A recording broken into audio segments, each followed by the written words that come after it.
Many, including our own Roger Stone here at 77 WABC and historians like E. Howard Hunt, have actually claimed that LBJ orchestrated the whole thing.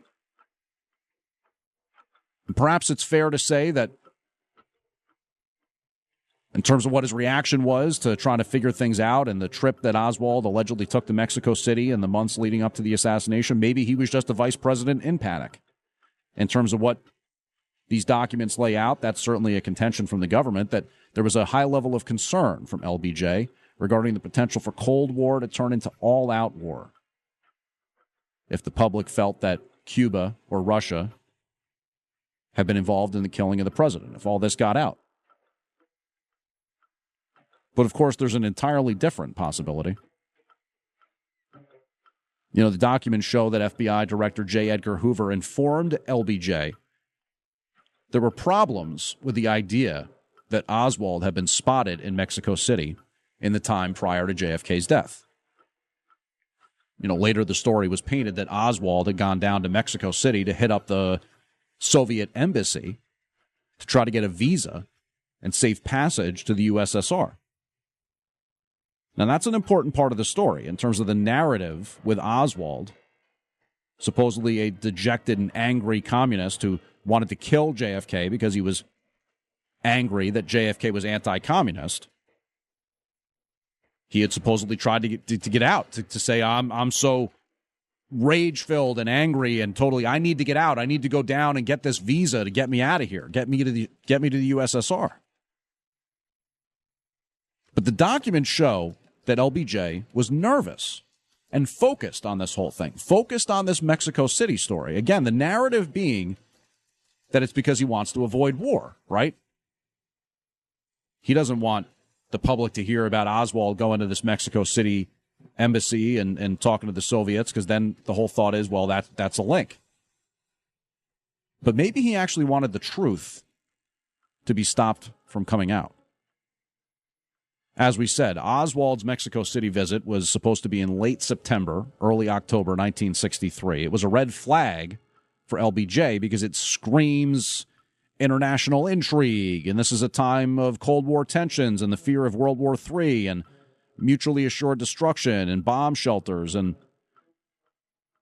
obviously the Cuban Missile Crisis. So the files attempt to confirm that Oswald hit up the Soviet embassy and the Cuban consulate trying to score this visa to bounce through Cuba to the USSR. And this was just weeks before the assassination date, November 22nd. But taking a look at these documents, let's picture for a second LBJ, having been freshly sworn in as president on that plane, getting a call from FBI Director J. Edgar Hoover the very next day, November 23rd. Hoover drops a bombshell on him, says they've got a tape and a photo of someone claiming to be Oswald at the Soviet embassy, but the voice and the face, they don't match the Oswald they've got in custody in Dallas. So whoever that was in Mexico City at the embassy was an impersonator. Somebody pretending to be Oswald? Some low-level Marine?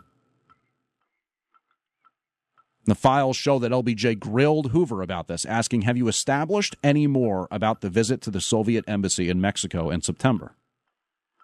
Hoover's response that the tape didn't match the voice couldn't have made him happy. One memo in the files even has LBJ telling Senator Richard Russell that he strong-armed Chief Justice Earl Warren into heading up the Warren Commission by warning that any unchecked rumors of a Soviet-Cuban link could kick us into a war that could kill 40 million Americans in an hour. Let's lay out some more aspects of Oswald's alleged Mexico City trip and why it's important. The trip supposedly included a meeting with a KGB officer tied to assassinations, Valery Kostakov, and Cuban officials who, per some accounts, praised the shooting chops of Oswald. In both cases, painting him as a credible suspect in an assassination. But in the documents, a former KGB agent, in a memo dating to 1990 or so, said that Oswald was actually a terrible shot. And they wouldn't hire him to do something like this. What about Lee Harvey Oswald? He defected to the Soviet Union, right? He was a pro-communist sympathizer. He was all this that we've been kind of talking about. And yet somehow, after defecting to the Soviet Union, he was able to move back home to the United States with his family at the height of the Cold War. Well, that certainly suggests that he was probably something like a U.S. intelligence or perhaps military asset. He had connections. The files hammer one point home. Oswald definitely was not a KGB agent. Again, this 1991 memo citing a Soviet official, Slava Nikonov, who dug into the KGB archives and found nothing connecting Oswald to the KGB. And as we said, from his USSR target practice days, Oswald was actually called a poor shot. But that clashes with his official U.S. Marine record, which said that he was a decent, not bad shooter. Oswald was not nailing those shots from the book depository.